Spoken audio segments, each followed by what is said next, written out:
Okay, this is my CIS 100 technology issue presentation. Privacy and technology. Privacy. Many people use the internet. While some know that their privacy may be obscured, some people don't know at all. Becoming aware of internet use and the stance of your privacy is the main priority. Common places of shared information on the internet include, but are not limited to, social media, online banking, email, online shopping, and research tools such as search engines like Google, Bing, or Yahoo. What types of information do you share on the internet? There are lots of examples to personal information that may be shared over the internet. Some basic personal information includes birthday, address, phone number, social security number, and credit card. Pesky hackers, what are they? Hackers are people who steal unauthorized, valuable information. Additional information, identity theft is a common worry and an unfortunate reality to some users. Identity theft might occur if you have ever online shopped before and noticed that somebody, which would be a hacker, got a hold of your information used to purchase in another state. What other information poses a threat to online privacy? Not just basic information can be used to invade privacy, but much more sophisticated information can also be used to track you as well. Searches, clicks, and locations can be used as a tool to disrupt privacy. Who wants to use my information? According to Secure Swiss data, stored data can be used in forms to create personalized user experience.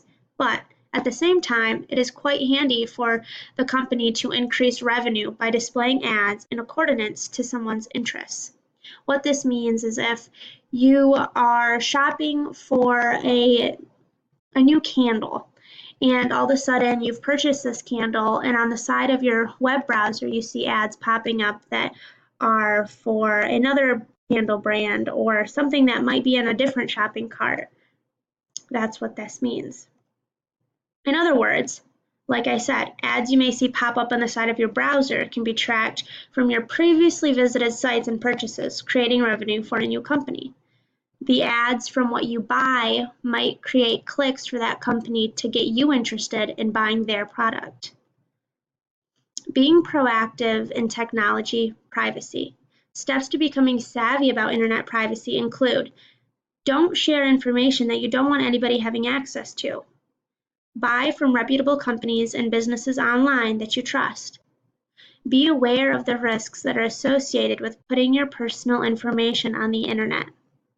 The internet is a social place and a very popular place. You don't need to deprive yourself, but to be knowledgeable and proactive is definitely key. To say that one might not want to use social media just because of the privacy issues could very well be understood, but also technology in days like today is used and relied on so much more than it used to be.